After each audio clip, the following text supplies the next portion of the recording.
బాణాలతో వీరులను సైతం బెంబేలెత్తించగల వీర వనిత ఆమె. గజ్జ కట్టి కత్తి పడితే చిచ్చురేపే కాళీ ఆమె. అందానికే అసూయ కలిగేంత అందగత్తే ఆమె. సమస్యలన్నిటికీ చిటికెలో ఉపాయం చెప్పగల రాజనీతిజ్ఞురాలు ఆమె. శత్రువులను సైతం చేరతీసే ఉదాత్త గుణవంతురాలు ఆమె. అత్తను సైతం తల్లిలా చూడగల మహోన్నతమైన శ్రీమూర్తి ఆమె. 100 మంది తోటి కోడళ్లతో ఏ గొడవలు లేకుండా ఉమ్మడి కుటుంబాన్ని నడిపిన గృహిణి ఆమె. అందం, ఐశ్వర్యం, వీరత్వం, వివేకం, విచక్షణ కలగలిసిన ఆమె మరెవరో కాదు, భానుమతి, వైఫ్ ఆఫ్ దుర్యోధన. అవును, మీరు విన్నది నిజమే. ఇన్ని అద్భుత లక్షణాలు ఉన్న అందగత్తె అక్షరాల దుర్మార్గుడైన దుర్యోధనుడి పట్టమహిషి భానుమతి. అయితే మహాభారతమంతటా దుర్యోధనుడి ప్రస్తావన ఉన్నప్పటికీ అతని భార్య భానుమతి గురించి పెద్దగా ప్రస్తావన లేదు. కేవలం 3 సార్లు మాత్రమే ఈమె ప్రస్తావన మనకు భారతంలో కనిపిస్తుంది. మహాభారత కాలంలో ఈ భూమి మీద ఉన్న అద్భుత అందగత్తెలు కేవలం ఇద్దరున్నారు. వారిలో ఒకరు ద్రౌపది కాగా రెండవ వ్యక్తి భానుమతి. ఇద్దరు అందంలో ఒకరిని మించి ఒకరు అన్నట్లుగా ఉంటారు. అలాంటి భానుమతి గురించి ఇప్పుడు తెలుసుకుందాం.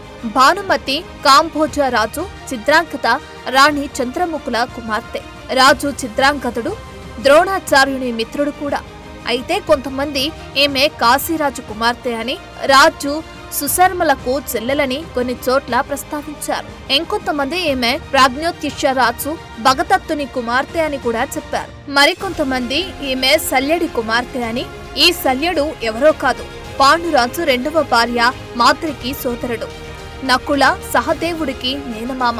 భానుమతిని దుర్యోధనుడు పెళ్లి చేసుకోవడంతో మహాభారత యుద్ధంలో కౌరవుల తరపున శల్యుడు యుద్ధం చేశాడని చెబుతున్నారు. వ్యాస మహాభారతంలో భానుమతి గురించి పెద్దగా ప్రస్తావించకపోవడం వల్ల దేశంలోని ఆయా రాష్ట్రాలలో వాడుకలో ఉన్న కథలను బట్టి ఎవరికి తోచినట్లు వారు రాస్తున్నారు. కానీ ఇవన్నీ తప్పుడు అభిప్రాయాలు మాత్రమే. ఈమె కాంబోజ రాజు చిత్రాంగదుని కుమార్తె. ఇది ఫైనల్. ఆమెకు ధనుమతి అనే కవల సోదరి కూడా ఉంది. ఆమె భానుమతికి చెల్లెలు. ఆమె కూడా అందగత్తెనే. ఇక మన కథానాయకి భానుమతి గురించి చూస్తే, భానుమతి కాంబోజ రాజ్యంలో యువరాణిగా అన్ని యుద్ధ విద్యలు నేర్చుకుంది. ఆమె తండ్రి చిత్రాంగదుడు భానుమతిని ఆడపిల్ల అని తక్కువ చేయకుండా కత్తి పట్టడం దగ్గర నుంచి విల్లుతో అస్త్రశస్త్రాలను ప్రయోగించడం వరకు నేర్పించాడు. భానుమతి కూడా అబ్బాయిలకు తానేమీ తీసుకోనని విల్లుతో బాణాలను అద్భుతంగా సంధించేది. గురువులు సైతం ఆమె యుద్ధ కళకు ఆశ్చర్యపోయేవారు. కత్తి పట్టిందంటే తన తోటి మగ విద్యార్థులు కూడా భానుమతి ఒడుపు, వేగాన్ని చూసి తనతో ఫైట్ చేయాలంటే భయపడేవారు. కేవలం యుద్ధ విద్యలే కాకుండా నాట్యం కూడా అద్భుతంగా చేయగలదు. గజ్జ కట్టి నాట్యం చేస్తుందంటే ఆ నటరాజ స్వామి సైతం చూస్తూ ఉండాల్సిందే. అనేక వేదాలు, ఉపనిషత్తులు చదివింది. తమ రాజ్యంలో పేదవారిని ఒక యువరాణిలా కాక వారి బిడ్డలా ఆదుకునేది. ఎవరికి ఏ కష్టం వచ్చినా నేనున్నానంటూ సహాయం చేసేది. రాజ దర్బారులో తన మంత్రులు సైతం పరిష్కరించలేని ఎన్నో సమస్యలను భానుమతి సులువుగా పరిష్కరించేది.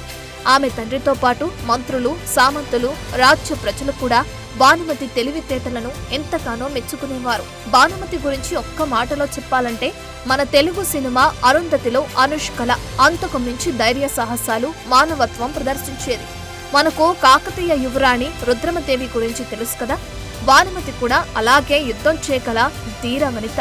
దేవతలు సైతం అసూయపడే అందం ఉన్న, అహంకారం లేకుండా అనుకువగా ఉండేది. భానుమతికి యుక్త వయసు వచ్చాక తండ్రి చిత్రాంగదుడు ఆమెకి పెళ్లి చేయాలని భావించాడు. అప్పటికి భరతఖండంలో ఉన్న వీరులలో గొప్పవాడైన అర్జునుడికి తన కుమార్తెను ఇచ్చి పెళ్లి చేయాలని అతని ఆలోచన. అట్టహాసంగా కూతురు భానుమతికి స్వయంవరాన్ని ఏర్పాటు చేశాడు. ఆ స్వయంవరానికి అర్జునుడు తప్పక వస్తాడని, తన కూతురుని చేపడతాడని చిత్రాంగదుడు ఆశపడ్డాడు. కానీ అతని ఆశలు అడియాసలయ్యాయి. తానొకటి తలిస్తే దైవం ఇంకొకటి తలిచిందని ఆ స్వయంవరానికి అర్జునుడు హాజరు కాలేదు. అంతకుముందే అర్జునుడు స్వయంవరంలో ద్రౌపదిని గెలుచుకుని పెళ్లి చేసుకుంటాడు. ఒక సుందరి ద్రౌపదిని పెళ్లి చేసుకున్నా ఇక చాలే అనుకున్న అర్జునుడు ఇంకో సుందరి భానుమతి స్వయంవరానికి రాడు. అయితే ఈ కథని మనం ఇప్పటి వరకు భానుమతి యాంగిల్లోనే చూసాం. ఇప్పుడు దుర్యోధనుడి యాంగిల్లో ఈ కథను చూద్దాం. మహాభారత యుద్ధం టాపిక్ వచ్చినప్పుడల్లా చాలా శక్తివంతమైన, ముఖ్యమైన పాత్రల పేర్లు తెరపైకొస్తాయి. వారిలో దుర్యోధనుడు ఒకడు. మహాభారతంలో దుర్యోధనుడిని విలన్ గా చెప్పారు. అర్జునుడు స్వయంవరంలో ద్రౌపదిని గెలుచుకుని పాండవులందరూ ఆమెను పెళ్లి చేసుకున్న తర్వాత దుర్యోధనుడు చాలా రోజులు నిద్ర లేకుండా అసూయతో రగిలిపోయాడు. ఎందుకంటే ద్రౌపది స్వయంవరానికి దుర్యోధనుడు కూడా వెళ్ళాడు. అద్భుత సౌందర్య రాశి అయిన ద్రౌపదిని చూసి ఎలాగైనా ఆమెను పొందాలనుకున్నాడు. కానీ స్వయంవరంలో ఓడిపోయాడు. అంతటి అందాల రాశి నాకు కాకుండా అర్జునుడికి దక్కిందని ఈర్ష్యపడ్డాడు. దుర్యోధనుడి బాధను ఎలా పోగొట్టాలా అని అతని మామ శకుని ఆలోచిస్తున్నాడు. అప్పుడే చిత్రాంగదుడు తన కూతురు భానుమతికి స్వయంవరం ఏర్పాటు చేస్తున్నాడని సమాచారం తెలుసుకున్నాడు. భానుమతి కూడా ద్రౌపది అంత అందగత్తని తెలుసుకుని దుర్యోధనుడికి భానుమతి స్వయంవరం గురించి తెలియజేశాడు. వెంటనే దుర్యోధనుడు తన మిత్రుడైన కర్ణుని తీసుకుని స్వయంవరానికి వెళ్లాడు. బలపరీక్ష లేని భానుమతి స్వయంవరంలో పాల్గొనడానికి అర్హత కేవలం యువరాజు అయ్యుండడమే. దుర్యోధనుడికి అప్పటికే యువరాజుగా పట్టాభిషేకం జరిగింది కాబట్టి భానుమతి స్వయంవరానికి అర్హత సాధించాడు. దుర్యోధనుడితో పాటు శిశుపాలుడు, జరాసంధుడు, రుక్మి, వక్రుడు వంటి మహావీరులు ఆ స్వయంవరానికి వచ్చారు. అప్పుడే భానుమతి స్వయంవరమాల చేతపట్టి సభలో అడుగుపెట్టింది. అద్భుత సౌందర్య రాశి భానుమతిని దుర్యోధనుడు అలాగే చూస్తూ నోట మాట రాకుండా ఉండిపోయాడు. భానుమతి స్వయంవరానికి వచ్చిన యువరాజులు ఒక్కొక్కరి గురించి తెలుసుకుంటూ ముందుకు సాగుతుంది. అప్పుడే ఆమె కళ్ళు దూరంగా నిలబడి ఉన్న కర్ణుని మీద పడ్డాయి. సహజ కవచ కుండలాలతో సూర్య తేజస్సుతో వెలిగిపోతున్న కర్ణునిపై మనసు పారేసుకుని వరమాల కర్ణుని మెడలో వేసి మనువాడాలని ముందుకు సాగింది. అక్కడే ఉన్న దుర్యోధనుడి గురించిన వివరాలు మంత్రి చెబుతున్నా వినకుండా కనీసం దుర్యోధనుడి వైపు కూడా చూడకుండా ముందుకు సాగుతుంది. భానుమతి కనీసం తనను చూడకపోవటం అవమానంగా భావించిన దుర్యోధనుడు ఎంత అందగత్తే తనకు దక్కకుండా పోతుందేమోనని భయపడ్డాడు. వెంటనే ముందుకు నడిచి భానుమతి చేతులని వరమాలను బలవంతంగా తీసుకుని మెడలో వేసుకున్నాడు. భానుమతిని చేతులతో ఎత్తుకొని సభ నుండి బయటకు నడుస్తాడు. దుర్యోధనుడి ఈ చర్యతో ఆశ్చర్యపోయిన భానుమతి ఎవరా ఇతను అని అప్పుడు మొదటిసారి దుర్యోధనుని చూసింది. అప్పుడు అక్కడే సభలో ఉన్న శిశుపాలుడు, జరాసంధుడు, రుక్మి, వక్రుడు లాంటి వీరులందరూ దుర్యోధనుడిపై కత్తి దూశారు. తన స్నేహితుడిని చంపడానికి వస్తున్న శిశుపాలుడు, జరాసంధుడి లాంటి యోధులతో యుద్ధానికి దిగుతాడు కర్ణుడు. అక్కడ వీరి మధ్య యుద్ధం భయంకరంగా జరిగింది. చివరకు కర్ణుడి శౌర్య ప్రతాపాల ముందు శిశుపాలుడు, జరాసంధుడి లాంటి వీరులు కూడా ఓడిపోతారు. అక్కడున్న యువరాజులందరినీ ఓడించిన కర్ణుడు, దుర్యోధనుడు భానుమతిని తీసుకుని హస్తినాపురానికి ప్రయాణమవుతాడు. అయితే అప్పుడు భానుమతి, నాకు ఒక ప్రాణ స్నేహితురాలు సుప్రియ ఉందని, తను లేకుండా నేను ఉండలేనని, తను కూడా నా వెంట వస్తుందని చెప్పగా దుర్యోధనుడు సరేనంటాడు. అందరూ హస్తినాపురానికి రాగానే కౌరవ సామంతురాజులందరూ ఈ చర్యను ఖండిస్తారు.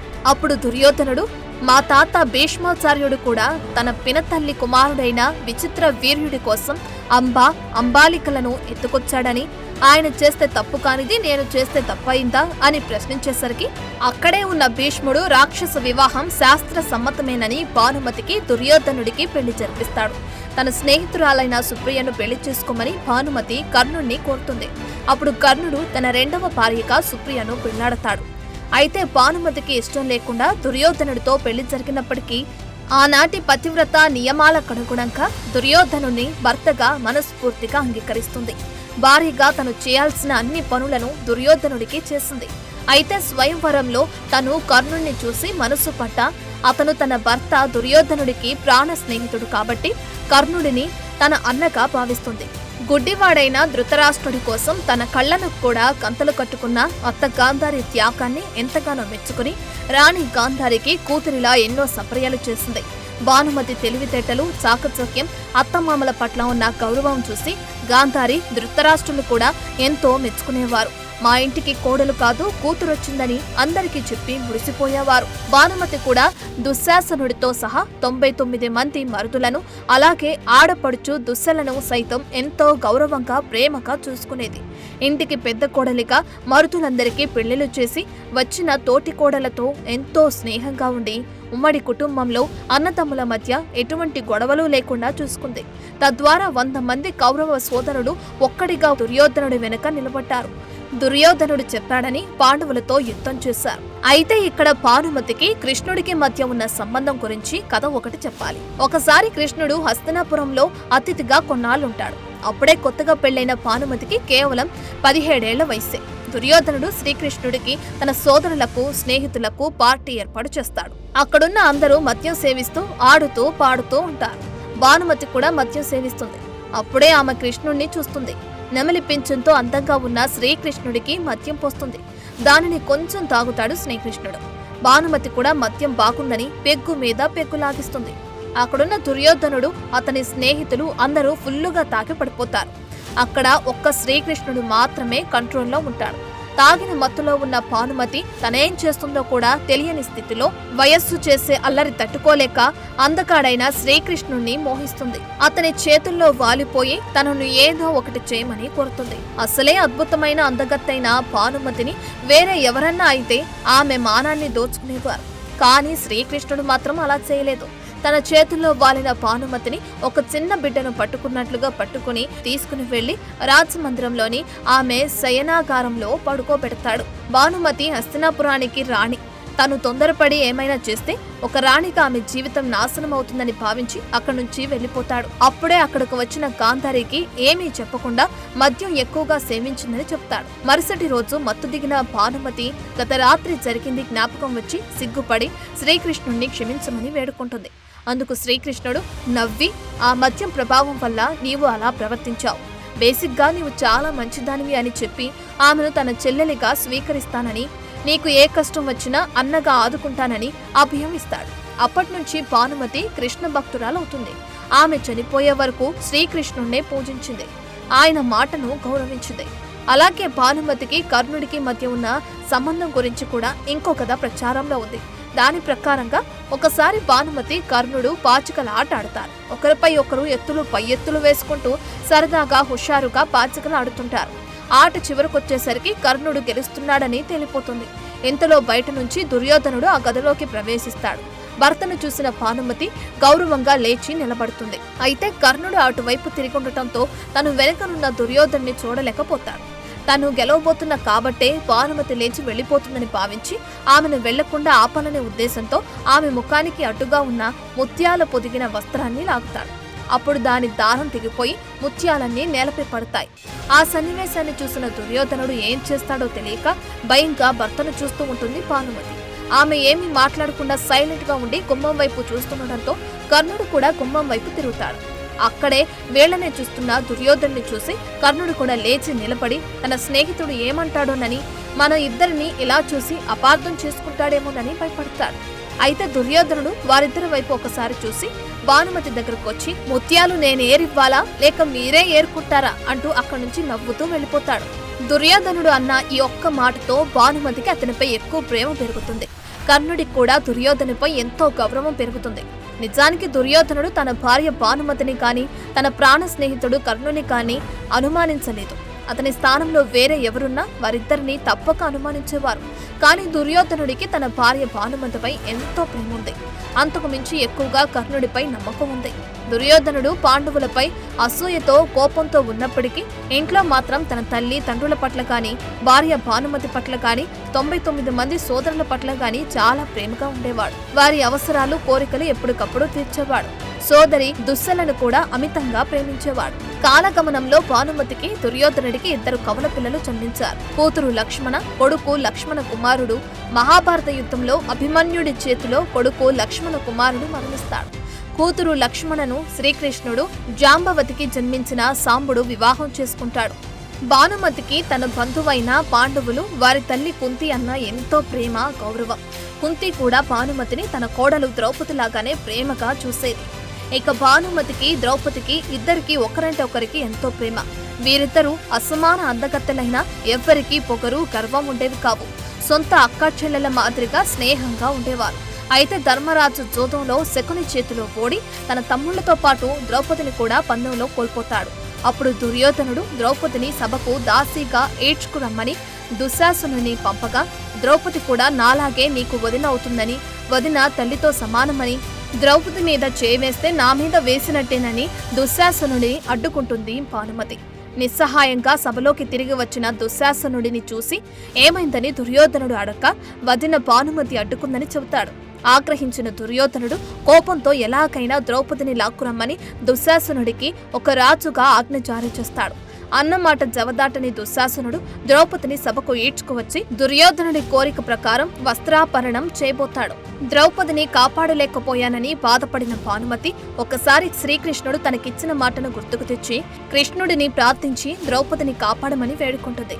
భానుమతి ప్రార్థన మన్నించిన శ్రీకృష్ణుడు ద్రౌపదిని వస్త్రాపరణం చేయకుండా రక్షిస్తాడని ఒక కథనం ప్రచారంలో ఉంది. వనవాసం అజ్ఞాతవాసం ముగించుకుని వచ్చిన పాండవులకు రాజ్యంలో సగభాగం ఇవ్వటం సమంజసమేనని భీష్ముడు, ద్రోణాచార్యుడు లాంటి ఎంతో మంది కౌరవ పెద్దలతో పాటు భానుమతి కూడా దుర్యోధనుడికి ఎంతగానో నచ్చజెబుతుంది. అన్నదమ్ముల మధ్య యుద్ధం మంచిది కాదని దుర్యోధనుడికి ఎంత చెప్పినా భార్య మాట పెడచెవిన పెడతాడు. మహాభారత యుద్ధం జరగక తప్పని పరిస్థితి వచ్చినప్పుడు నేను కూడా ఒక యోధురాలుగా యుద్ధం చేస్తానని దుర్యోధనుడికి చెబుతుంది భానుమతి. భానుమతికి ఉన్న ఖడ్గ నైపుణ్యం, అస్త్రశస్త్ర నైపుణ్యం గురించి తెలిసిన దుర్యోధనుడు ఆ మాట భీష్ముడికి చెప్పగా అందుకు ఆయన భానుమతి తప్పకుండా గొప్ప యోధురాలే, అందులో సందేహం లేదు. ఆమె ఒక రథి స్థాయిలో యుద్ధం చేయగల వీరనారి. కానీ మహాభారత యుద్ధంలో కేవలం మగవారు మాత్రమే యుద్ధం చేయాలి, ఆడవారికి యుద్ధ భూమిలోకి ప్రవేశం లేదని భీష్ముడు చెబుతాడు. ఆ మాటతో తనకు యుద్ధం చేయాలనే కాంక్ష ఉన్న ఒక ఇల్లాలిగా ఇంట్లోనే ఉండిపోతుంది. మహాభయంకరంగా జరిగిన మహాభారత యుద్ధంలో కౌరవ యోధులతో పాటు తన భర్త దుర్యోధనుడు, తన కొడుకు లక్ష్మణ కుమారుడితో పాటు తన 99 మంది మరుదులను, తన ఆడపడుచు దుస్సల భర్త అయిన జయద్రథుడు మొదలైన వీరులందరూ మరణిస్తారు. భర్త కుమారుణ్ణి కోల్పోయి పుట్టెడు దుఃఖంలో ఉండి కూడా హస్తినాపురానికి రాణిగా తన 99 మంది తోటి కోడళ్లను, ఆడపడుచును ఓదారుస్తుంది. తన రాజ్యంలో భర్తను కోల్పోయి విధవలైన మహిళలకు ధైర్యం చెప్పి వారి పిల్లలు బ్రతకడానికి కావాల్సిన ధన సహాయం అందిస్తుంది.